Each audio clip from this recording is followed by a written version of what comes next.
Welcome to Life on Life's Terms, episode 62. It's Justin and it's Kenny. We're going to get into the Yellow Vest Movement. We're also going to get into getting past your Christmas depression, final thoughts of season 1 for 2018, and what Kenny and I's best experience or sober experience for Christmas was. But before we get into that, we're going to do our shout outs and get our bills paid by a person named Liam Connolly at Connolly Law. For all of your Canadian law, will, estate, and media issues, please Google Liam Connolly at Connolly Law. For all of your counseling needs, such as addiction and family counseling, please Google adaras.ca. The famous Chris Suchit will be able to accommodate you through Skype or FaceTime for your mental health needs. As well, if you have never floated, you need to check out this place in the Edmonton area called Modern Gravity. They have a Christmas special right now for $100 for 2 people to go and float. So that's $99. If you don't know what the hell to get somebody and they're really, really high tensioned, as Kenny and I probably are most times, you can spend $99, float with them in a separate tank, of course, because you can't do that together. And you guys can both kind of relax together. Then there's also a commitment of $39.99 a month for 3 months. And this will entitle you to 1 float per month, $20 for extra floats for yourself, and $50 for a person or a friend to come with you to experience to join this experience with you. Yeah, so it gets pretty cheap if you go big. The best one, I forget what it is off the top of my head, but I think it's something like the Super Monk or some shit like that. The Super Monk. Something like that. That's what I want to be. Yeah. But that's what it has, and it's like 10 for $350 or something like that. But then there's extra benefits to it, extra things. Best gift ever. I'm actually gifting those for sure this year. Yeah, so am I. There's a couple people that have already gotten it for. I got so much out of it. And if you go to... I'll never shut up about that. If you go to Modern Gravity, please let them know that you heard it from Life on Life's Terms podcast. It'd be much appreciated. Sick. Yeah. So anyways, this whole Yellow Vest movement. When I first seen it, it was on Facebook, and it's like the shit they don't show you on TV. And then it was all this Yellow Vest stuff. I was like, what's going on? Well, yeah. So let's get into it a little bit, I guess. So on the last show, unfortunately, we had to talk about some Canadian politics because there are things that are surmounting within our politics, such as immigration issues.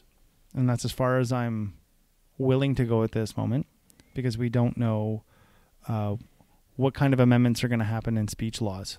So if you're listening to this, I just don't want to be sued. So that's all as far as I'm going about migration issues in Canada at this moment. So we can't like vocalize it, but can we write our opinion about it? I don't think so. Huh. Because that's like committing a crime on video. They have evidence. Okay. Yeah. Right? Yeah. It's one of those things. So that's as far as I'm going to go about that. I would refer to the last episode that you and I spoke about. When we the last episode that just came out a week prior to this would be 59, or I think it was 59, episode 59, where we talked about the migration issue in Canada. But essentially what this yellow movement is about is the commandant class or the blue collared class, even the white collared class that's middle class, middle class people really. Middle upper. Are just tired of having to pay carbon taxes that we really can't accommodate anymore. I can speak from the perspective of here in Alberta, Canada, which is we have more oil than Denmark. Okay, we're like the second largest oil reserve in the world, and we're selling it right now for less than $10 a barrel, right? That's a tragedy. We shouldn't be selling it for less than $10 a barrel. Our economy can't afford it. Our social programs in Canada definitely cannot afford it. So, like, carbon tax came about because of global warming, or so essentially, what they're, I guess you could say that it came out because of global warming. But essentially, what the premise is behind it is that we will make it more expensive for fossil fuels, so that basically you're paying for your carbon footprint. What about all the fucking cows? So years and years ago, what ended up happening, what the UN did was they used to give what was called carbon credit out. So each country was able to have so much credit in carbon. And for countries like us, we paid a substantial amount in carbon credit because we are a carbon producing country. So what we would do in turn is we would go to like a country like Argentina, who doesn't have any carbon really. They don't produce oil, gas, or anything. So what we would do is we would buy their carbon credit off of them so that we didn't have to pay so much in excess credit. Yeah. So essentially they've taken that premise and they've put it upon you and I. So now we are paying for carbon credit. We're paying carbon tax. Okay? Yeah. So instead of the word credit that the countries were paying, it's now tax for the population and the people. Now, the problem is in Canada is we do not have... So where does that money go? So essentially what it goes towards, so in Canada, the way how they're saying that it's supposed to happen is that we pay it to the federal government. The federal government then in turn gives it to the province, and the province can distribute that money any way they want. However, the problem is... Is that transparent? Like, do we get to see that? Well, from province to province, they can allocate that federal carbon tax any way they want. Now, Ontario just walked out of it. Alberta is walking out of it because we didn't get a pipeline out of it. See, the pipeline would have offset that carbon tax for us because our people would have been working, therefore they could have afforded it. But right now, nobody's working in Alberta whatsoever. We actually are the leader. We are the leader in Alberta right now for the most amount of unemployment in Canada right now. Yeah, Alberta leads unemployment out of the country. That's right. Yeah. And we at one time contributed 48% of the Canadian economy. Yeah, when we're booming. Yeah, we that's how much power Alberta had. And we pay for equalization payments, which is basically saying that Alberta pays X amount of dollars in order to top up the other provinces so that they can run all their social programs. So right now we're still paying the same amount now that we would if our boom was on. Yeah. Yet we're basically borrowing to pay the federal government. That's literally what we're doing. So we're taking a Visa card instead of using your debit card to pay your debtor. Yeah, we're paying it off. We're paying it with a Visa. Yeah. That's what we're doing, right? Essentially. So this yellow vest movement that's happening, I think that they're gonna be doing another demonstration here or another protest here in Alberta again. But it's really something that has happened before. There's been many labor parties, many labor movements. I mean, Canada did this back in the 1930s when it was the dirty 30s, and we went through our first depression, economic depression. A bunch of guys got on a train, I think it was, and they went down to Ottawa, basically sighed their woes away. Saying we need to get back to work, we need health care and all this stuff. And the government conceded at that point. I think the difference that we're faced with now is this is more of a global agenda. I said this in the blog that I wrote. It would be the week just past when this episode comes out, that we need to find Canadian identity and we need to abandon the idea of globalism, because globalism doesn't fit. It just doesn't fit. Not yet. There's a reason for sovereignty. Okay, the sovereignty is what protects the people itself. Okay, so when you have sovereignty, it doesn't mean that other countries can dictate your rights and freedoms within your own country. But what's happening, and this was the downfall of Rome. If you want to see the downfall of Rome, the reason for it was they tried to govern too big of a geographical area. If you want to see successful governance is at a smaller level, more of a village type style governance. And the reason for it is because the woes and the issues that we have here in Edmonton are not the same as Calgary or Vancouver or Toronto. So through the municipality, so to say, and the smaller governance, they can actually give us the sustenance that's necessary for our geographical location. Some dumb fuck in Ottawa has no idea what it is for an Albertan who's sitting in Legal, Alberta, and how difficult it is to get on a bus in order not to be able to drive his 1-ton diesel truck. Okay, they just don't understand because they're physically not here. So when you look at any governance that's been successful, that governance is through a council and smaller. It becomes almost tribal because that sovereignty works for a smaller individual group of people. What ends up happening is you grow a population and you grow your governance to a bigger geographical area. Well, now you have to accommodate somebody in Newfoundland just as much as you need to accommodate somebody in BC, and their issues are not the same. So you're trying to make policy and procedure the same for two people who are completely alien of each other almost. Yeah.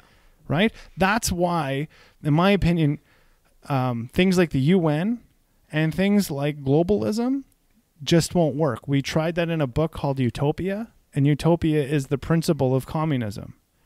Communism has never worked in Russia. It has not worked in China. It does not work in Venezuela.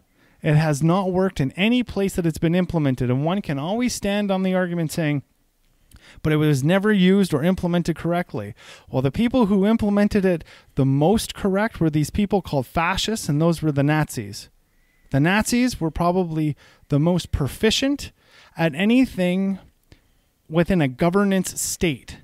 Okay? They got shit done.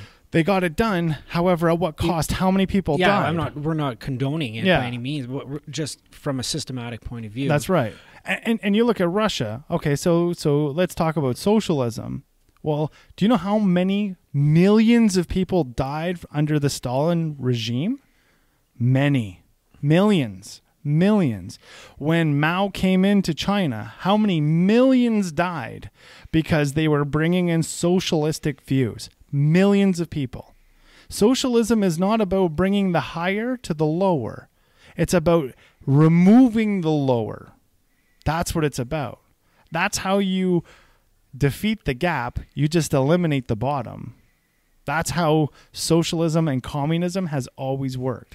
And for as socialistic as Canada is, because it is an underlining, socialism is the underlining of all of our government fundamentals right now and all of our policies.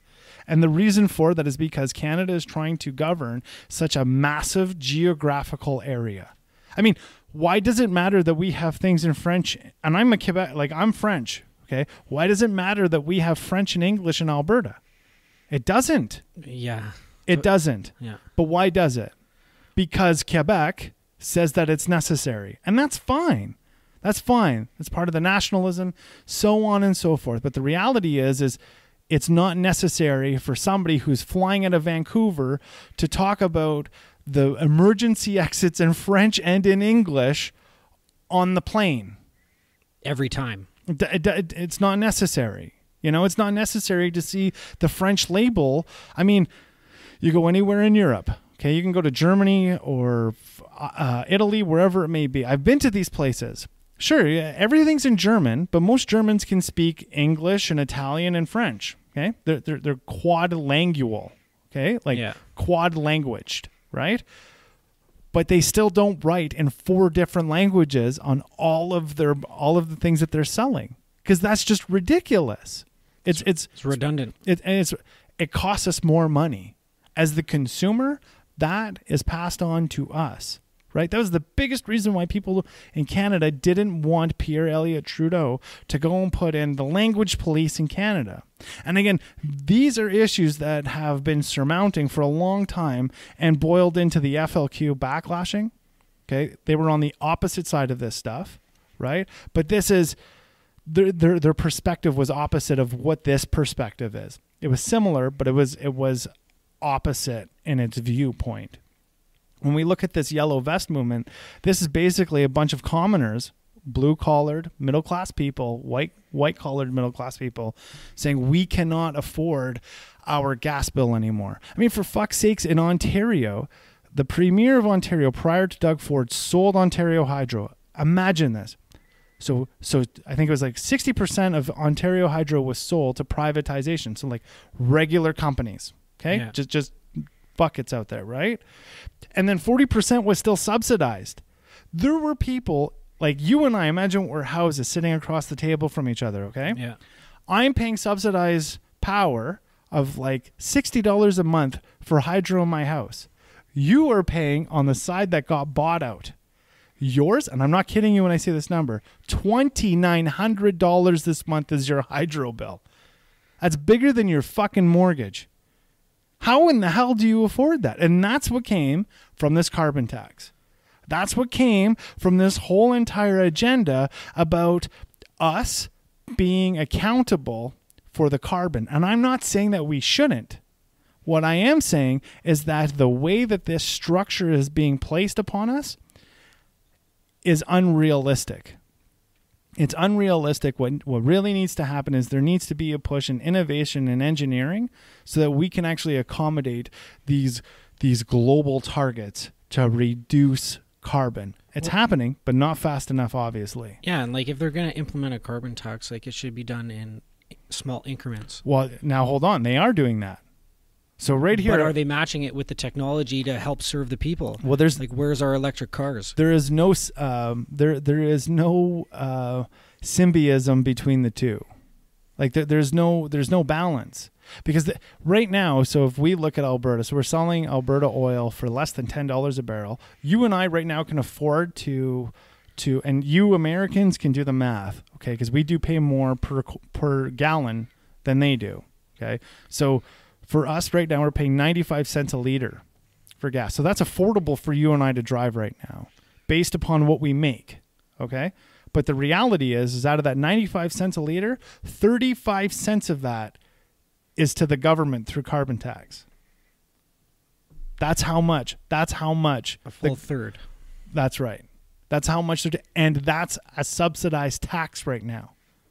They say eventually the carbon tax will top out at about $1.75 per liter in Canada. So we're looking at almost $2.93 if we're going to accommodate the production costs for oil as well. Yeah, so $3 a liter. Wow. That's the projection. $3 a liter. Some people will say, no, that's bullshit. But if there's anything that I've learned through business is there's a thing called inflation. And by the time we finally get there, that's what inflation, I believe, will dictate. $3 a liter. It's ridiculous. Nobody can afford. How do you afford? Bus passes are going to be like $400 a month. How do you get your food? That all comes in trucks in Canada. That all comes in trucks. And if it's not a truck, then it's a train that still runs diesel. We need more drones. I mean, Elon Musk is working on an electric truck, but then the problem is that those electric trucks don't need, like electric transport trucks, don't need a driver in them anymore. Yeah. So where do all those jobs go? Do you know how big the transportation industry is in Canada? Just itself? So we are the innovators in Canada of making warehouses on wheels. The biggest game in Canada is not about owning a warehouse. That's a distribution center. That's what we have. We don't actually have warehouses in Canada. The only warehouses that we have in Canada are fucking store-it places. Okay? That's where you warehouse your own bullshit. Okay? What we have is enough merchant or like enough merch in the trucks moving across the country that it never has to stop in a warehouse's overflow. It only hits a distribution center to figure out how much is going into the grocery stores. Nothing's ever left. So when we get bananas, it's been put in the boat, like literally growing in the boat pretty much. Yeah. On the way here. Yeah. Right? So everything is just a big moving warehouse to get it to you. Now, what ends up happening when all of those drivers are out? What the hell are they going to do? Yeah. Well, like technology, like we have to evolve with technology. But again, this is why the Yellow Vest Movement is happening. This is all a part of that Yellow Vest Movement. This is what the middle class is losing. This is what they're losing. Right? Yeah, there has to be balance. Like if we're going to lose it, it has to be made up for as we lose it with other opportunities and different ways for people to. Well, and I think, yeah, there needs to be definitely economic innovation. You know what I mean? There has to be some sort of economic innovation. but I don't foresee. I mean, it's beyond my thought at this moment of what the next move is going to be, because not everybody in the world is going to be able to sit and work for Amazon, being a wholesale distributor through Alibaba. You know what I mean? Not like just 7 billion Shopify stores. Like could you imagine? Like, it just doesn't work that way. Like, economy doesn't work that way. And then there's this thing, you know, called a living wage. What's a living wage for everybody in Canada? Living wage, literally, I mean, our social financial programs in Canada will give you $600 a month for a single male. While here in this city, in Edmonton, minimum rent is $950 a month. So you're not paying the rent. Or eating. Yeah, or eating. Or dressing. Well, you'll eat because you'll go to the soup kitchens. Okay, yeah. Right? Yeah. Like those things will happen, but you can't get to work. Yeah. You can't. It's very difficult to get off the system once you're on it. And we've spoken about this with Can Man Dan. I've lived it, dog. Yeah. So so we talked about this with Can Man Dan, and I would refer anybody to go back to that episode and listen to that. But the biggest issue is if we're actually going to make a living wage, we in Canada, again, I'm going to touch on the migrant issue. We in Canada need to stop taking migrants. We can't afford it. Like, how can you afford it when your minimum living allowance in Canada, if, like, we're not talking welfare, but we're talking just if we were to talk about basic economy, like what you need basically to live in Canada, healthy, okay? Yeah. Without being stressful, without mental stress, we're talking about paying the rent, being able to eat good food, go to the gym, have a bus pass, not a car, just a bus pass. Yeah. Okay. And be able to afford to rent a car, to leave the city, to go go hiking or whatever it is. Okay. We're looking at about $2,800 a month. I was just going to say three grand. Yeah. That's what you need. Yeah. Right. And that's to live well. And that's still to be broken to X amount of dollars every week. Okay? Yeah. You're still living paycheck to paycheck unless you're on some serious budget. And even then, like I said, the only positive that comes out of that is you're not stressing out about your money. You know what I mean? Like that's what comes out of that. It's still, well, as long as you know it's coming in and there's security. Well, yeah, but that's what I'm saying about a living wage. Yeah. If that's the living wage, that's the gap. That's the gap that we have to come up with. If you're going to take out transport truck drivers, you're going to take out, God knows, laundry workers. The list goes on and on of what robots, fucking pharmacists. You don't need a pharmacist. A robot can do that more proficiently than a person can. Well, yeah, the robots now with the 3D printers that are printing concrete houses with a 3D printer. Yeah. Big one. Yeah. Bricklayers are gone. Pipe fitters are gone. All these machines, all these robots can do all of that work. And if you think, and this is, again, back to the Yellow Vest Movement, if you think that all of a sudden now a truck can drive itself, they're going to stop there? No, it's going to continue. I mean, Jeff Bezos is already trying to figure out a way to cut out all transportation and have his drones fly anything to exactly where you are. So you're at work, his drone will come by and drop something to you as long as the package is less than 50 pounds. That's the Amazon guy? Yeah. So like... Oh yeah, well, literally, so he's going to capitalize off of it. So 100%. And you as the consumer are going to like it because now you don't have to, you're not going to miss a package at home. It's just going to text you on your phone. And it's going to say, come outside your office. The drone is here to drop it off. Yeah. And the drone will come to your face. It'll give you facial recognition. And then it'll secondary that to your phone. And then that'll be it. It's all done. It's just all done. It knows that you're the actual person, and it's gone, right? Like it'll give you the package, and then off this thing goes. I mean, that's where we're going. So again, this Yellow Vest Movement just isn't about carbon tax. It's the big idea of all of this that's happening, because there's a lot of people in population and society that's being mowed over. They're losing their purpose in life. That's what it feels like. 100%. Yeah. And like, I see it every day, like with my parents, the struggle's real, paying bills, working every day. Like you know, and they try to instill this, you know, you got to work this job, you got to get benefits, you have to, you know, stay committed to one company. There's security in there, but there's no fucking security in that. And like, we need to be creating businesses so our country can bounce back from something like this. And employment opportunities. There needs to definitely be some serious employment and innovation happening. There needs to be a mass directive and change. You know, the course is going to need a recourse, and the unfortunates and the backlash is that people feel left out, and this is why we're seeing these protests. You know, this is why there's such a huge issue between the 1% of our 1% culture and us as the middle class in that 1%. We can't identify. Like, how do you and I identify with a person as rich as Bill Gates? Well, you can't. It's an alien. He's an alien. And now, how does Bill Gates identify with you? I think we're maggots. I mean, just kidding. I mean, I've done business with guys where they'll tell me, well, it's $500. Like, I'm asking them to get some work done in a project. Yeah. I say, well, it's $500 for me to do that. You know, when he's telling you this, just by the entitlement or the ignorance or the tone of arrogance that's coming through him, that he really has no idea of what $500 means. He knows it's expensive to me, but to him, he just knows that it's expensive to me. Right?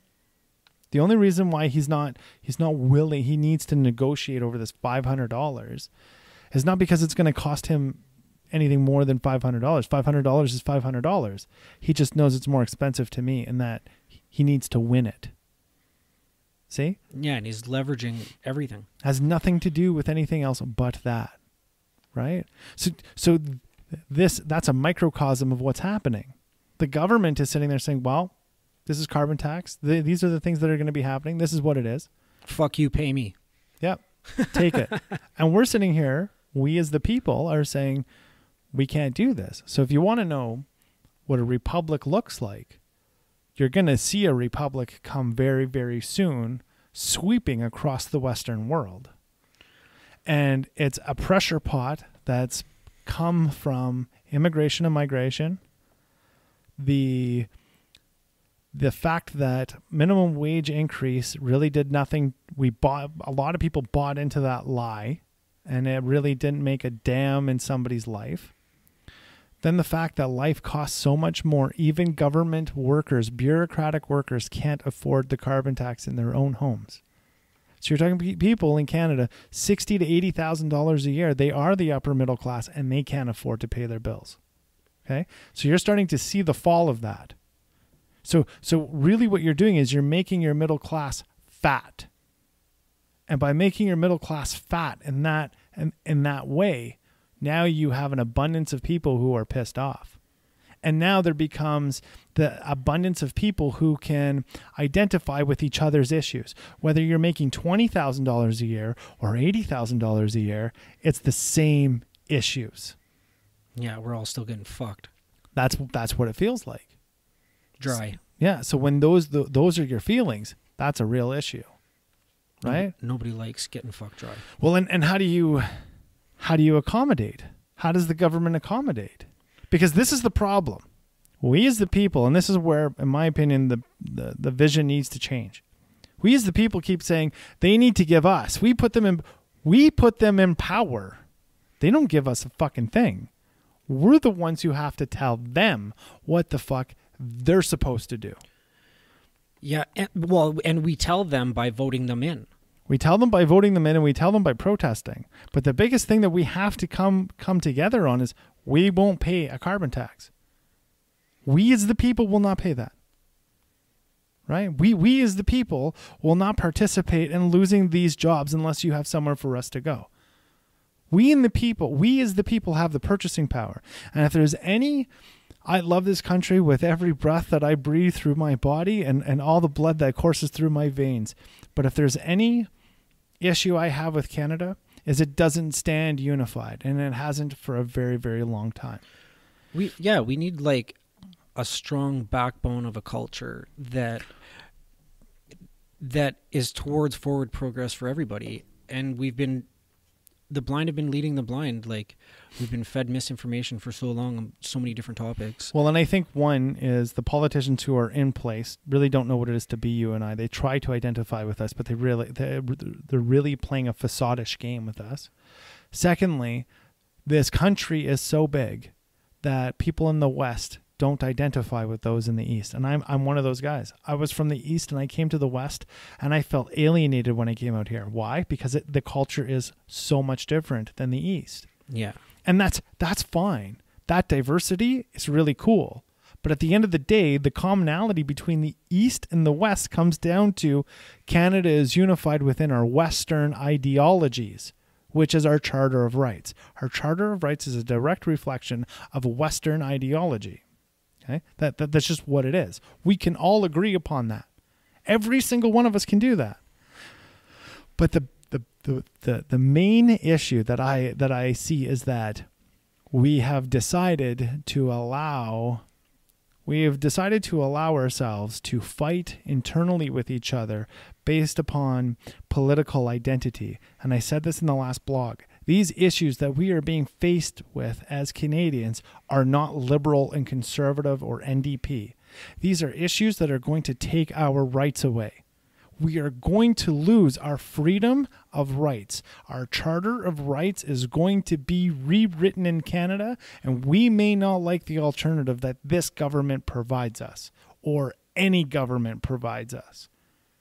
I'm not going to go as far to say that we are under attack, but we are definitely in a place where if we as Canadians who are historically pacifists, if we stay pacifists, this entire thing is going to roll us by, and we are not going to be the same place that we once were before. Well, I'm a firm believer in inclusion, and like what they're doing is fueling exclusion. They say, you know, they're doing this so the minorities don't feel excluded. Mm-hmm. But what it does is it separates us even more and causes fucking resentment to so many people that are struggling. Mm-hmm. When it festers ignorance. Yeah, like when an individual shows up foreignly and can get, you know, more benefits and government funding, presumably more benefits. Okay, and cheaper rent, mm-hmm. right? And they're getting more benefits than somebody that was born and raised here for 3 generations already. You know what I mean? Mm-hmm. A family that's been here for 3 generations. They're struggling. Mm-hmm. They're still paying taxes. They're still trying to do everything, and a different, you know, and I don't know. I don't want to say too much about it. Right? I mean, I think it's one of these things. You and I talked about this off the air. Yeah. The ghetto needs to be changed for the people who are there. You are not going to change the ghetto or the low income areas because you're bringing in more. That'll never work. What you have to do is you need to organically grow. Yeah. What your ghetto has or your low income has, so that it's not about you and I moving across the street from Justin Trudeau. That's not what this is about. What this is about you and I being able to take more control of the ghetto or low income areas and make them safer. Make them better. Because we're dealing with addiction. We're dealing with poverty. Mental health. We're dealing with the economic diversity that we need to now incorporate because we're losing all of these jobs. We need to find there's socioeconomic issues and economic growth that's in a whole new direction. Because if we don't do those things and we just keep adding into our ghettoism, our low income areas, what ends up happening is your bottom is sucking too much money out of the system, and eventually it will topple over. I mean, You got to imagine, and I would ask any Canadian to go look at the budget, just for shits and giggles, to look at how much we actually pay in social programming in Canada. It's over 60%. We pay over 60% of our income out of the federal government into social programs. I bet you if you were to go look that up right now, you wouldn't be able to find it. It's crazy. Well, they can't hide it. You'd have to go to CRA. I went to CRA. I went to a whole bunch of different places looking for statistics on like how much the government spends on housing inmates. Mm-hmm. You can't find that shit. That number's not there. Yeah, we asked them. It says page has been removed. Yeah. They don't want to. Yeah, there's definitely things that they're trying to hide from. Right. I mean, and this is the thing in Canada is the people themselves, because we are such pacifists. People say it's polite, but no, we're pacifists. We don't want to believe that our government is hurting us. And one of the big buy-ins in Canada is this.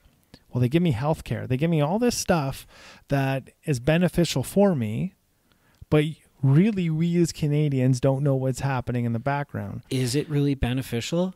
Is our healthcare and education system really doing us that good? Well, and this is the next question one needs to internally ask themselves is, are you talking about this about other people? Are you talking about this to other people, or are you consistently waving them off and calling them conspiracist theories?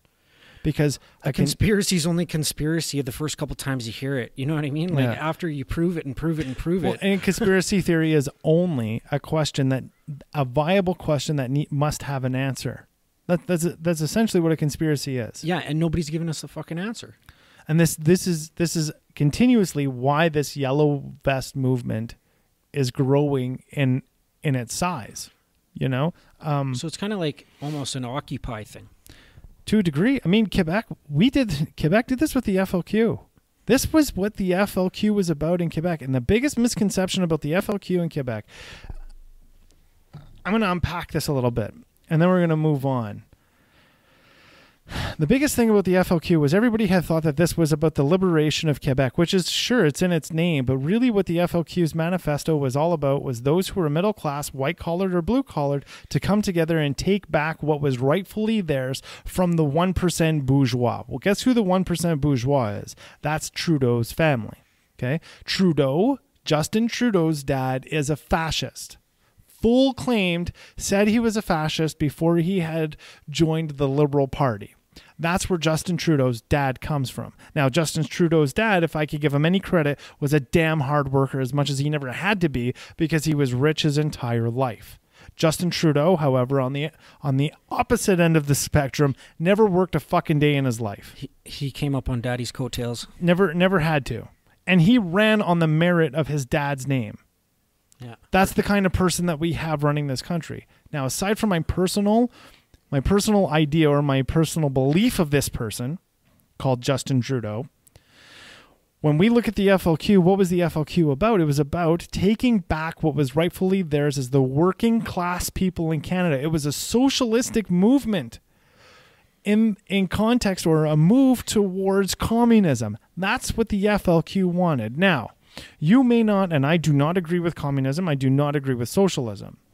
But what I did agree with was the tactics that the FLQ politically could see that the Liberal government at that time, Justin Trudeau's dad, was virtually signaling, or what they were virtually doing to the people. They brought in the War Measures Act, which is the equivalent in Canada of what do you call it? Like martial law. Okay, that's exactly what the War Measures Act is in Canada. He invoked it. Where cops can kill you. Yeah, on site. You're outside past curfew. The lights are out on the street, and the military sees you. Boom! They'll put a plug in your head. Okay. Then the other thing that had happened when the FLQ was running around, they took hostages. I'm not condoning what they did. They killed people, right? The other thing that the FLQ had stood for was they said that migration needs to stop in Canada, because migration, and this is back in the 70s that they were citing this, they said migration is only a Liberal tactic in order for them to find more votes, because the Liberals want to be in power for life. They're not about turning over governance to another ideology of politics governing a country. That is the truth, and we're starting to see that that's more prevalent today. I once identified as a liberal. I do not today. I can't. I cannot endorse their philosophies. It's lunacy. It has crippled Canada in the progress of, or so-called progress of, the liberal agenda from Justin Trudeau. In a couple of years. We are crippled in Alberta. We took 48% of the Canadian economy and flushed it down the toilet. Literally what happened, right? We just spent $8 billion on a pipeline that went nowhere because he didn't want it to go anywhere. It was easier for him to buy out a company than it was for him to actually let everybody see what his policies were going to do, because that's why he didn't want Kinder Morgan to go through with that pipeline. Because if it would have went through with that pipeline, everything would have come out with all the red tape of what Kinder Morgan was actually going through for that pipeline not to succeed. So instead he bought it out. So we as the Canadian people really don't know what's happening. Okay, that's the reason, right? So back to my point with the FLQ. The FLQ was essentially the Yellow Vest Movement, just a hell of a lot more violent. And when CBC had talked about the FLQ, what they didn't disclose, because the CBC is owned by the government, it is state media, as most Canadian media is state media. What they didn't say was that the FLQ wasn't just for Quebecers, it was for Canadians across Canada. And I would bet my last dollar almost on this. If most Canadians had read that manifesto from the FLQ, they would have identified with it at that time. Western or Eastern Canadians, they would have identified with it, because the FLQ movement was truly a movement for every working class Canadian to come together and separate. The FLQ only changed their manifesto when the CBC started saying that this was only for Quebecers. This is a Quebecer nationalistic whatever bullshit they had said. And then the FLQ basically just switched foot, or like... Well, when the media's taken over and starts feeding misinformation, what can... Well, the FLQ just said, fine them. Well, because the French people could actually understand what they were saying. It made sense to them. But the drawback for the FLQ was Anglophones in Canada couldn't understand what they were saying. Yeah. So now you have the CBC basically, translating what the FLQ is saying. And that's why Anglophone Canadians didn't understand. They couldn't identify with it. Because fuck you, Quebec is basically what came out of that. Sounds a lot like Nazism. So then what ended up happening is FLQ just said, well, fine, fuck it. We'll take on, we'll just liberate Quebec. Let's separate. And that's actually why we have the Bloc de Québécois in Canada. Bloc de Québécois is a direct spawn of the FLQ. That was the political version. And if you look, that's where Justin Trudeau's dad comes from. Justin Trudeau's dad comes from the fascist organization prior to the Bloc de Québécois that was basically eaten up by the Liberal Party today. The Liberal Party's fundamental values is fascism, 100%. That's why when you heard Justin Trudeau saying you've never seen this Liberal government like you've ever seen before, because we're going to go back to our roots, this was it. This fascism that's coming from the Liberal government about you can't talk about this and hate speech that and all this bullshit. That was the Liberal government basically saying we're going back to our fascism ways. We're going to become more wholesome to what we were. That's what we're dealing with today. Wow. You know what? I love coming to work with you because it's like going to school. The school, and you don't learn this shit in school. This is life learned stuff. So every time, I'm so grateful to be here listening to this stuff. I can't rant on like you can. I don't have the knowledge base in this topic that you do, but I enjoy hearing it because I hate watching the news. There's also people because I know it's all bullshit anyways. There's also books. There's a book that I can't really disclose on the air because the name of it is just too racist, but it's not really they're using a word as the actual intended name. So Like they're using the N word as the word slave. So the book is called White Ends of America. And this was a book written by Pierre Valley.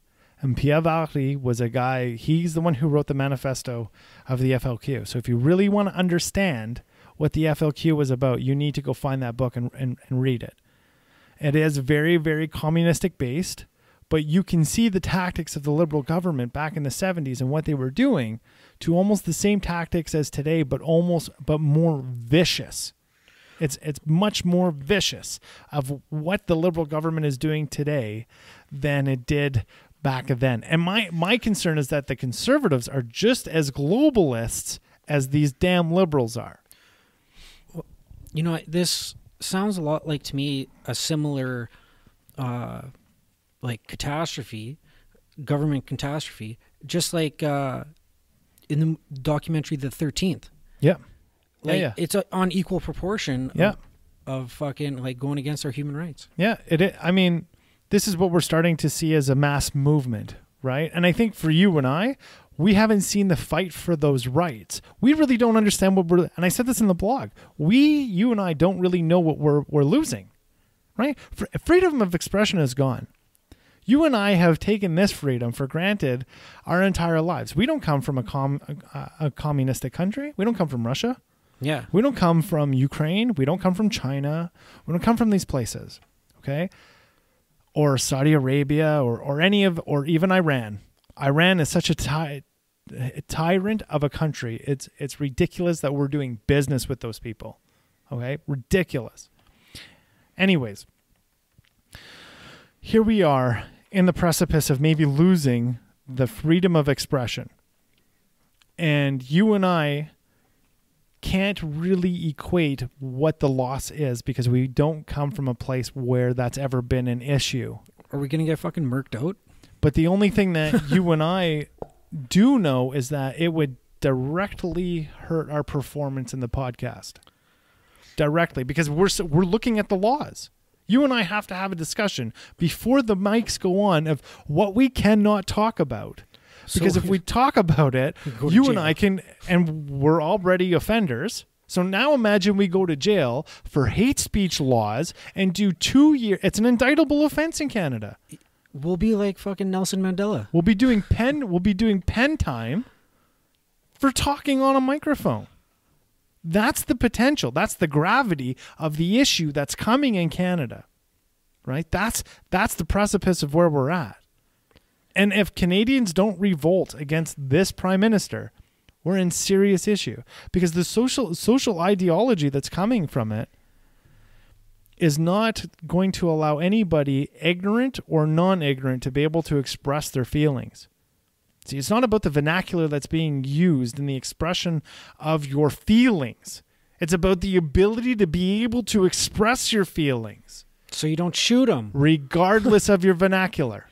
Regardless of what your vocabulary limitations are, you should be able to express how you feel. Regardless.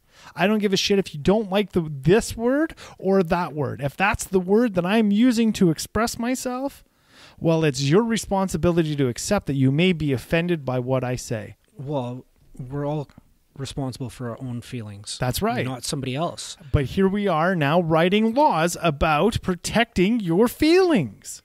What in the fuck is that? I've always said this. Check your fucking feelings at the door. Exactly. Right? So let's get on to getting past Christmas depression. Get out there and work out. Just go work out. Be amongst people. Call me for training.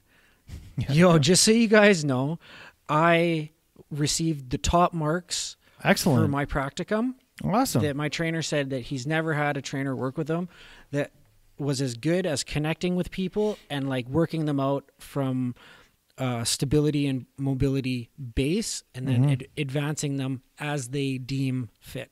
That's awesome. Yeah, I got sick marks. I'm glad to hear that. So yeah, whenever you want some training, bro. Working out will work or will help you with that mental anguish that you may be going through. Also being around family, even if you hate them. And if you're just a drunk fucker, If you're a drunk fucker and you're waking up loaded on Christmas Day, go to a fucking meeting. Do something. Change your life. Go give back. I mean, Larry and I actually had my sponsor in just last week. And we did an episode called The Survival Guide to a Sober Christmas. Sick. Yeah, it was a really good show, actually. We talked about a bunch of stuff that we used in early recovery and use today in order to stay sober and with it and not fall into those...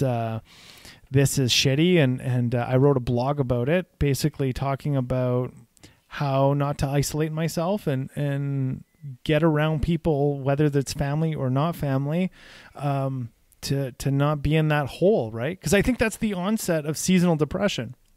This time of year, people get depressed at this time of year, and then all of a sudden January sits in. You want to hibernate, you isolate. Next thing you know, you fucking hate your life because you're watching TV and watching the news. Yeah. Well, or the other thing is you just don't watch anything. You're not doing anything. You're not doing anything productive. You're not getting any vitamin D in you, even though it's gray and dark outside. You're just not getting anything beneficial for you. Human contact is good. Right? If you proclaim that your environment is going to be negative, then it's going to be negative. You know, if you proclaim it to be positive, it's going to be positive. It comes down to your perspective. Whatever you believe, you receive. And it's difficult. I mean, I've been in the throes of depression, having to try to pull myself out. And it's more easily said than it is done. Well, of course, of course. But as long as you say it often enough, then you learn it. Especially if you're aware. And I said that in the blog that I just put out. If you're aware that it's coming or it has the potential to come, this is where you got to pour on more peanut butter on the bread, so to say. Yeah, and like signs of being, or like things to look out for that depression, you know, is your self-talk. Like monitor your self-talk. You know, what are the words you're saying to yourself? One of the big ones that I said this with Larry, and I'll reiterate it here, was if I feel anxiety to have to leave. So like I was on house arrest, right? Why do we have to label it anxiety? It just was. I would just get nervous about leaving because it's agoraphobia, right? That's the onset of agoraphobia. Yeah. And so what I had found from being on house arrest, one, I wasn't allowed to leave except for certain things, you know, all that bullshit, right? Yeah. I've been there, done that. So then the issue that came from it is when I was actually set free and seeing a cop for the first time, I was ready to run, right? Fuck this. Yeah, absolutely. And then knowing that I could leave, but just afraid to leave because I had the security of not having any conflict with police in my house was nice for me, or conflict with the judicial issues that I had by being in my house. So the second I was ready to leave, getting those butterflies in my stomach, and I would actually get like the sweat in the palms. Yeah. And I would have to do the gulper. Like I don't believe in an easier, softer way. I'd have to do the gulper and say, if all I do today is just go outside for a walk, I'm going to be okay. And what the self-talk was about going for a walk is it's less likely that a cop is going to stop you in the middle of the afternoon going for a walk. I have my wallet on me, even if they do stop me. Like I had all these things in my head in order, because at least I'm not driving. Because if I'm driving, there's even more risk or potential to get stopped and pulled over, right? So the only goal I had that day was all I have to do is go for a walk. Then it was. It's like sobriety one day at a time, but it's just getting out of jail. How to do the same thing one day at a time. Well, and then the next one was, and this I had been on bail before that house arrest for quite some time, and then the next thing was, okay, let's go to a meeting to see if I can be around other people, because I had to go to 2 meetings a week. Yeah. On house arrest. But those were the same meetings over and over and over again. I wasn't allowed to go to other meetings. So then I became afraid to go and meet other people or be around other people in other meetings. Scared the shit out of me. That scared the piss out of me. So I got past that by taking it in smaller increments. Yeah. And that's how I know if Christmas depression is on the onset. It's that anxiety. If I feel that feeling. Here's my BS on anxiety, and I explained this to somebody on the phone today who suffered from it as well. And that was, it's our belief on what the word is. Like, we have the same physiological effects like being anxious or scared or worrying as we do if we're excited. Our body, like, Yeah. right? So Cortisol still released. yeah, but if we can tell ourselves, you know, instead of I'm feeling anxiety, be like, I'm excited. I look forward to receiving the best possible outcome. You know, I expect the best possible outcome, and I'm excited. So there's something that Kettlebell Keith said that's very similar to that. Kettlebell Keith said to me, he goes, you know, my wife, she's a dietitian. Well, she was a dietitian. So, or something like that. She likes diet. So he said, what turns my wife on is that she gets to cut gluten out of her diet. She's really happy over that kind of stuff. It's a created belief system. So then what Keith had said was, he said, I get really excited when a new workout comes out and it's going to challenge me and it's going to hurt. Like I'm going to feel it. Yeah. You know, I get excited about that. Because stress is good. What I've started but recognizing, distress is not good. Like what I've started recognizing through the process of recovery, doing the steps, so on and so forth, because there's a lot of difficult things that we do. I get excited about being uncomfortable. Yes. Because when I'm uncomfortable, I know I'm probably in the best place You're growing. possible. Yeah. Secondly, anxiety on the onset. The only way that I knew that I could get over that was because I've gotten over anxiety by doing an amends or being honest, like we had talked about in the previous show. Yeah, there's multiple tools that you can use. So you use that stuff in order to say, this doesn't have to grip me. I understand what I feel right now, but the best thing that's going to come out of this is the win that I got out of the house. That's how I looked at it. If I get out of the house, that's my win. Whatever happens after that, that's the bonus.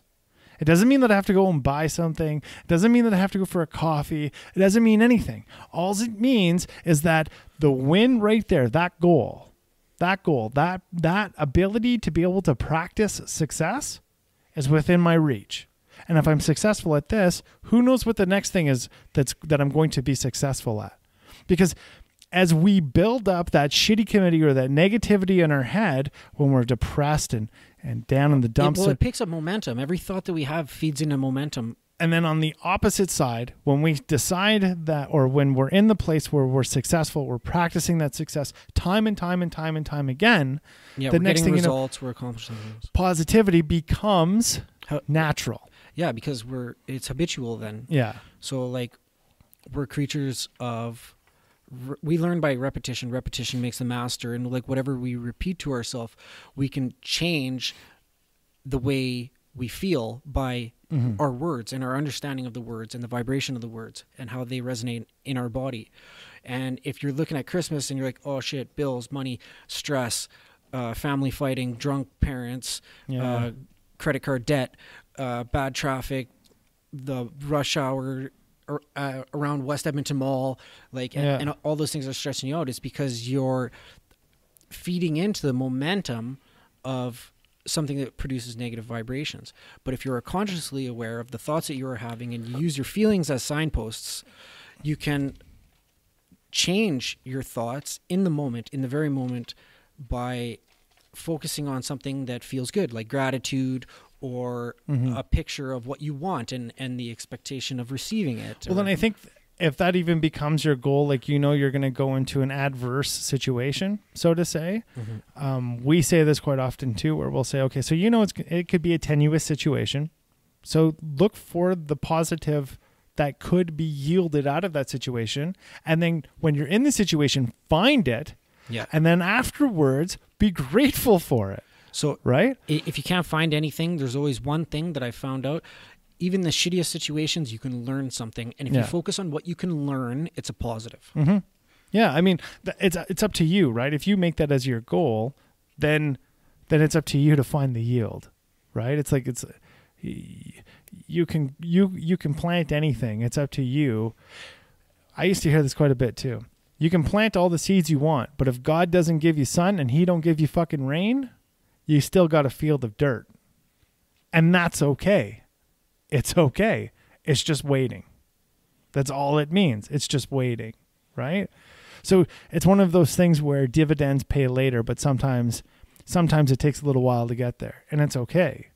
That's okay. It's just like a bank. You put the money in, you don't get the interest right away. Yeah, well, it's like it's an energy balance. There has to be balance in energy, and whatever you're permitting or whatever you're exuding, it's going to attract more of that to you. So let's talk about final thoughts over season 1. Woo! Fuck! I'm like so pumped that season 1 is like, it's done. This is the last episode. This is the last episode. And that you and I are doing together. Tomorrow's episode is with the little person. Yeah, little guy with the dildo. Right? James. Yeah. Our man James. He's so cool. Yo, did you see the post I put on Facebook of him all in his like he got like professional Photoshop done and he looks like stripper elf. Ready to rock and roll. Yeah. So what was the highlights of, well, let's talk about when you came on the show. Okay. Did you expect it was going to be like this? No, but like we did start painting a vision and I started to see the potential of this type of media and like, you know, the opportunity to provide value to people where they're not getting it elsewhere. You know, they're not getting conversations like this on the TV or regular radio. Yeah. And it's a blessing to be able to have these conversations and share them with people. Yeah, I think I had an idea. Well, actually, I shouldn't say that. I really didn't have an idea of where Life on Life's Terms is going to be. We've kind of fallen into this place that's been very, very organic. Yeah. And I think that we've grown a relationship with the listeners to where they know us. They know us to a personal degree now. You know what I mean? Yeah, well, we bared our assholes basically with our first like bios where it's just us talking. Yeah. And I didn't expect, I mean, I have to thank the listeners at this point because without you guys, we have, you know, nobody would be listening. So I thank you for your interest and your continued listening and following the content that we provide here on Life on Life's Terms. I mean, this really is for you guys, and I'm just I'm blown away by the feedback from you guys, and I'm blown away by you guys sharing this stuff with everybody and telling everybody about this show and all the positive feedback that you guys have given us. You know, it's been amazing. It's been an experience. I was thinking just a little while ago, is like, you know how everybody says that they want to retire and they want that relax in their life or whatever. I don't ever want to stop doing this podcast. Never. Like I just don't, it's not something that I ever want to stop. You know what I mean? I've been having the fun that we've been having over these, I don't know, how many months have you been? I can't remember exactly which episode you jumped in. June. Is it around there? Yeah. Around the end of June, I think. Yeah. So this past 6 months, these past months, it's been unreal. You know what I mean? And the flavor, the way how it's been coming about. It's really created like a theme and like a culture, and it's its own thing. It's its own, like really. And you know what? I started writing this in just a personal blog. Like I haven't posted it yet, but I'm just formulating thoughts. And really, it's a movement. Yeah.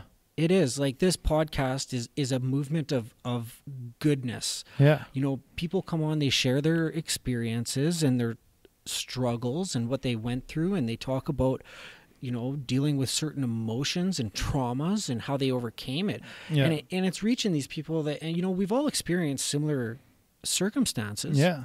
You know, we're not that different. And I mean, the situation that happened is only the outside. The emotions that were felt is something that we can all find common ground. Yeah. In, you know? Yeah. And even having like Dr. Shapiro, when he came in, that was unreal. You know, some of the stuff that he said to us was just crazy. Yeah. Like Google artificial intelligence. Yeah. Yeah. Like all that stuff. Right. Yeah, that was an amazing episode, and the stuff, like for DNA recoding and all that shit that he brought to the table was like, I actually. So I've been looking up DNA recoding through other things though, like epigenetics from Bruce Lipton and his books. Yeah, right? Yeah. I can say with Dr. Shapiro, I actually felt at a depth. I did a lot of pre-show research. And when he sat down, like, I don't get jitters. Really doesn't happen. But as we started going, him and I started feeling like, oh shit, I'm out of my depth. How do you think I feel every time we sit down and talk politics? Yeah, well, but it's not. I mean, I'm not that far out there with politics, really. I think I like history, right? Yeah. But and I've taken biology in university and stuff, and I mean, it's nothing to what he has, like what Dr. Shapiro has, but I really felt out there. And then the other time was with Kettlebell Keith. Yeah. But isn't he a kinesiologist too? Or no, I'm not sure. No, I think he does restorative therapy though too, right? Yeah, yeah. So when he came in, I was like, this guy's gonna fucking kill me in a workout. You know what I mean? That's what I thought he was gonna. He's just gonna like murder me, you know? And he wasn't. He was actually one of the nicest guys I've ever met in my life. I would suggest that Keith and I we're personal friends now. You know, we actually like send messages back and forth, and you know, we do things. You're fucking cheating on me with it. Keith's been pretty inspirational in some of the things that he said to me off of the air. Yeah, you know, that I wouldn't disclose here without his permission. But that is definitely one of the highlights. And then the other thing, to like sit down with my sponsor with a mic in front of our faces. It's pretty How surreal. Was that? Yeah, it's pretty surreal, man. Like, he's been on the show a couple times, so he did Self-Esteem with me. Yeah. And I think he did something else. He did another show with me. I can't remember what it's called. And then he just did this last one, this Survivor's Guide to a Sober Christmas. Yeah. Personally, sitting down with him was pretty like, I felt like I was giving up all my cards to a degree, like to the listeners and stuff. Like, I felt like I was giving up all my cards. Like, what do you mean? Like, when I have literally, like, I'm like palms up, and I'm like, I can't. Well, you were ready, open, and willing. When you get those feelings of like, I can't fucking do this, and I haven't had one in a while. Hopefully, I don't get another one. That's me knocking on the wood table. He's the guy that I call. He is my SOS. You know, and that guy's picked up the phone for me at 2:30 in the morning, 3 o'clock in the morning. He said shit to me that nobody would say to me, and out of a place of love. He's not trying to hurt me. He actually cares that I just deal with it so that I can get on with a better life. Yeah, you know, and to have him sit here, and like he said this when we were done the last recording. He goes, "I'm so nervous in the beginning because it's like there's just like this microphone dick in my face, you know, like there's this thing in my face." But then by the end of the show, I feel really good about it, you know? And he's like, I get into it. And he was, by the end of the show, he's really getting into it. I like how I can hear your voice directly in my ears. Yeah. Do you find that with the headphones it enhances the conversation drastically. Yeah, it does. Yeah. It does. You really hear the person then, right? Yeah. Like, you have no option but to hear them because it's blasting in both ears. It's perfect. Well, and I think the other experience that I liked about they should do counseling like this. Pay attention to my voice. It's the truth. It's the truth. I think the other thing too that kind of took me by surprise was how much work this takes. I totally underestimated. Wait. It's not work though. Okay, let's say effort. Time? How much effort it takes. It takes effort or time? I mean, I don't really think that I have to hype myself up in order to be on the radio, because I mean I'm on the show. As long as we record in the morning. I mean, perfect. We are what we are, right? Yeah. And so I mean, I'm not here to hide that. We're not personalities. We're not from the radio. That's not what we do. But I underappreciated how much all the other podcasters are doing in order to be successful in the context of and getting such a wide variety of people in on the show. what I definitely liked about Life on Life's Terms is that we are not niched.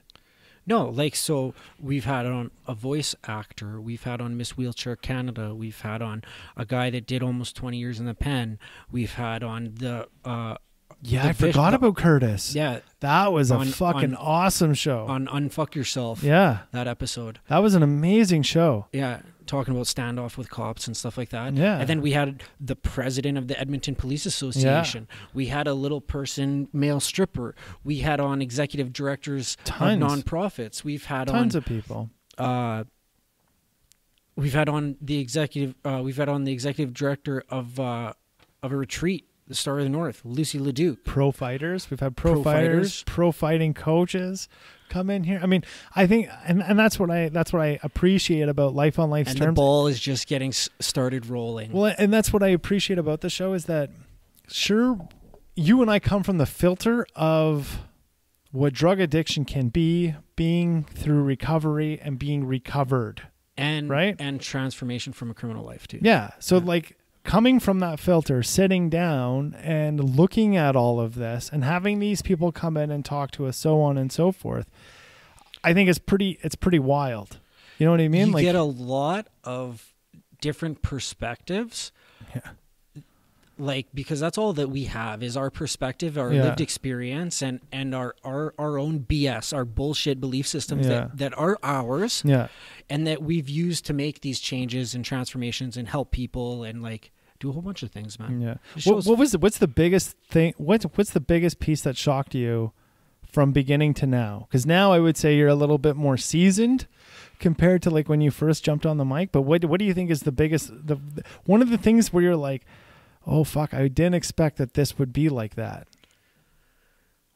I never expected to have the president of the police association on with you and I talking about how we can coordinate and co-create community programs for high-risk youth. Yeah. And for that to happen that quickly fucking blew my mind.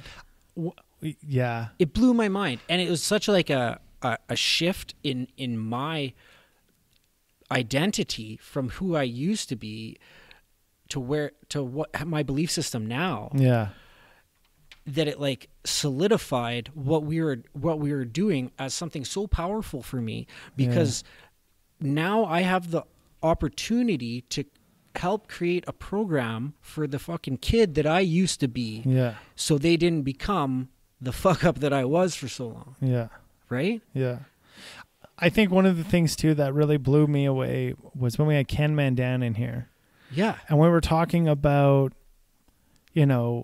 charitable work. If you could call it that. Instead, I would like the term, or I would like to say that it's just what you should be doing. You should just be doing it. Altruism should be a fucking... And so when we were sitting here with Ken Mandan, and I read one of the lifers blogs that they use to qualify to be a lifer. Are you bloggers? And to see how much impact that was on her. And to see, as I'm reading it, for her to be able to identify like with many different aspects in that show. And then I thought to myself, okay, so I actually went to the show, and then I wanted to see like how it correlated between her blog and the show, and what it's looking like where people are looking at this thing. And what I was blown away by is that it's a fairly popular show. Like, that was a fairly popular episode, right? Yeah. So how many people are feeling the same way that she's feeling, right? How many people are coming from that perspective that you and I touched on with Ken Mandan? But what we didn't do was we didn't go into the depth of her. Like, I come from cooperative housing or ghetto living. Like that's where I was raised in.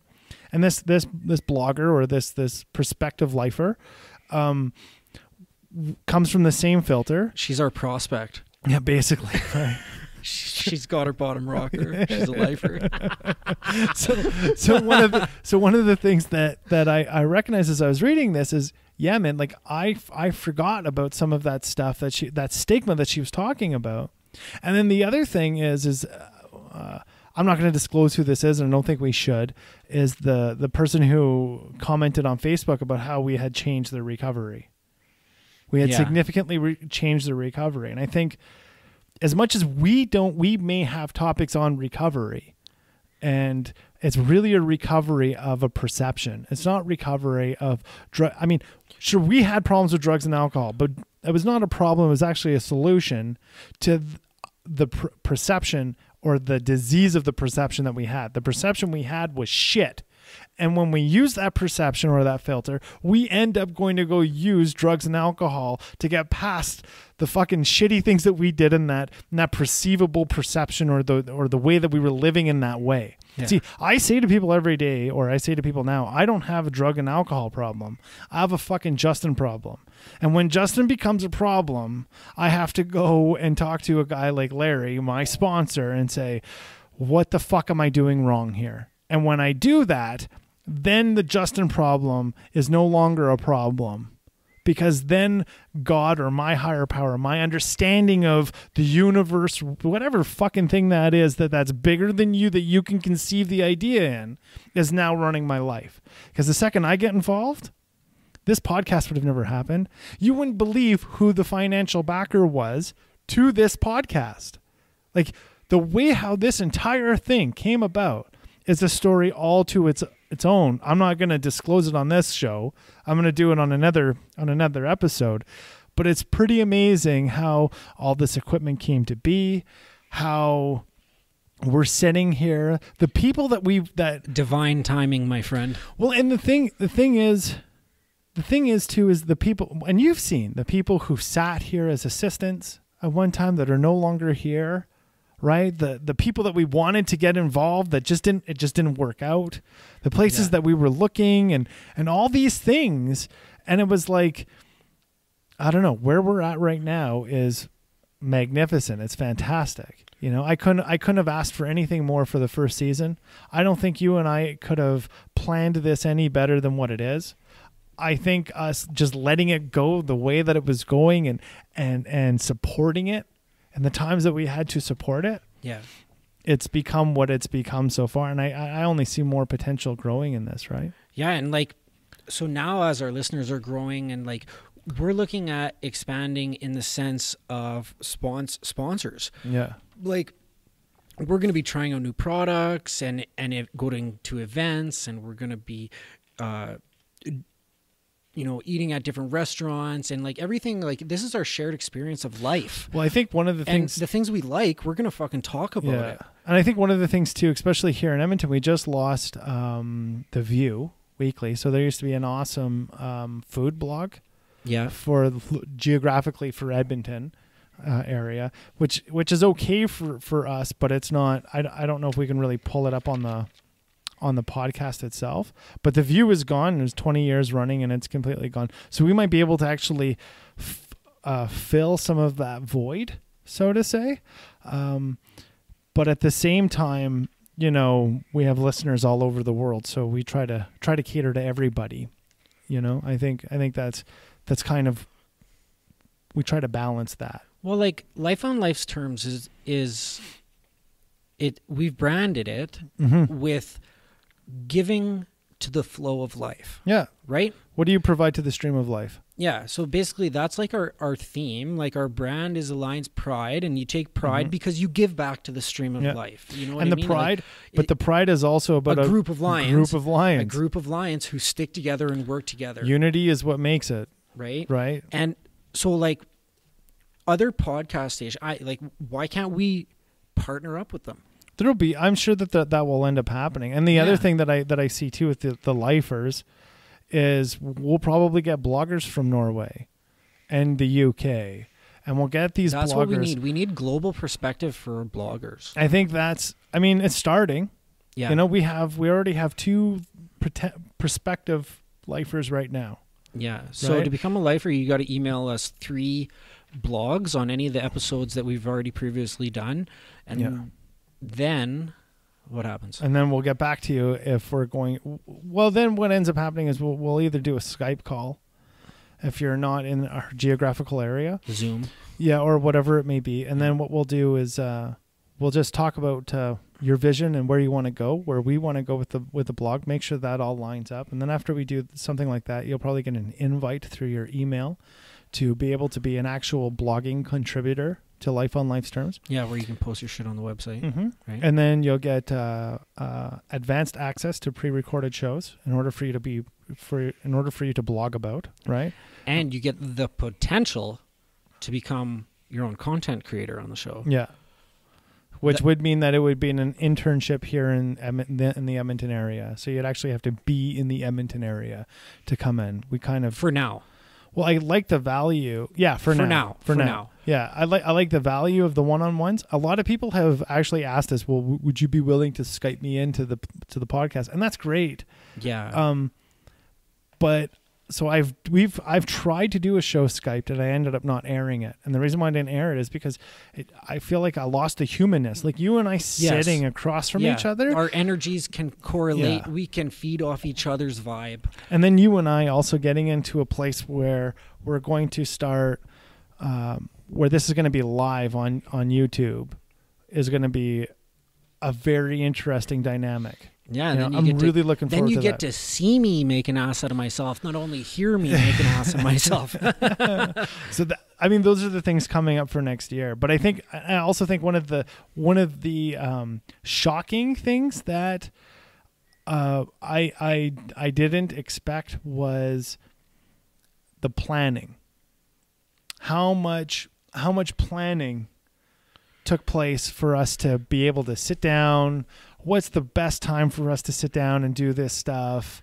Yeah, well, it's not like selling dope where your phone rings and you got a mission. You know what I mean? Like, now I schedule my weeks in advance, and I get time slots for people that come talk to them on air or just prior to doing a show. You know what the biggest kick in the teeth is? So we won't out anybody, but when people just cancel on us right at the last moment.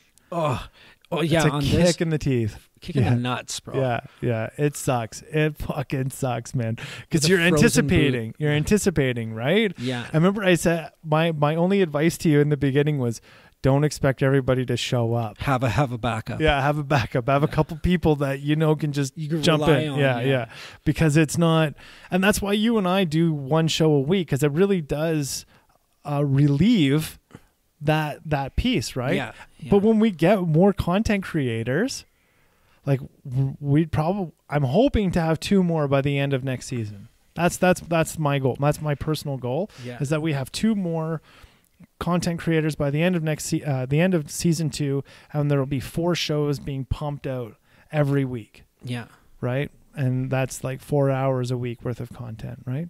I think we're almost there. Let's go to, this is the last piece, is what has been your best sober Christmas experience? Okay, boot camp, Edmonton Remand Center 2 years ago. So yeah, you're sober. Yeah, I was sober, right? It's not like the time when the guards brought you your package, right? No, the guard. Did you hear those clips on Instagram? No. Holy fuck. Yeah, he just caught me diamond. Actually, what I did was I did a clip where I put out a clip where it was like, you said something like, my buddy told me that it's going to get better. The guards are going to bring us a package. Stop. and then the next one was something like, I asked you what a package was, and then it was like, a package is a package of drugs. Stop. And then the next clip that came out right after that, the guards brought us a package. Those were the 3 clips. So if you haven't listened to that on Instagram, it's pretty fucking, it's something. Thanks, bro. So anyways, boot camp. Okay, Christmas. Yeah, boot camp. So we decorated the whole fucking unit. So fucking Mr. Vay, Mr. Mustache, the head of boot camp that runs it, the guy that's really passionate about it, he brought us in Christmas decorations and fucking wrapping paper, and we all wrapped a fucking a wall outside of our cell. We decorated the wall. Blind spots. And like the railings that are on each tier, we decorated the railings. So like I did a big mural. I had like the Grinch. Oh, yeah. But he was wearing like a Santa beard. Okay. And he was dressed up and he was riding a Harley. Oh, and he had this like little elf in a bikini, a female elf girl in a bikini. Yeah. And then I did like this big like smoke dragon coming out of a chimney, and I got to paint all this shit. And then like for Christmas, we had all the people from like healthcare and the church in jail, the chapel, and all the people who taught in like Norquest, in the jail. They all came to like the unit. And we fucking sung them Christmas carols. And we had to rehearse these fucking Christmas carols for our drill sergeant, fucking Mr. Fay. But it was fun. And it was human. And it was like my first like kind of snap back for like holidays and like really what the fuck is it all about? You know what I mean? He bring us in Christmas cards. He bought us all Christmas cards so every single fucking one of us could mail a card home to our families. That was nice of him. And then he took them all and he fucking mailed them all for us. Wow. Like, that was like, for me, that was like the shift in, like, I no longer can ever say a bad word about people in those positions because not all of them are, I like that, are sadistic fucks. You know, there are, and it's those people that are human that we need in those positions of leadership and influence. Anyways, that was my best Christmas experience. And I wasn't even around my family or anything. I was separated from them. But for that first time, going from being like knowing where I was in jail. You have no rights. You have no fuck all. And I had the opportunity to mail home Christmas cards to my kids. And not to mention, he even fucking brought in Santa hats and we got to take pictures of ourselves and put it in the card for our families. Oh my God.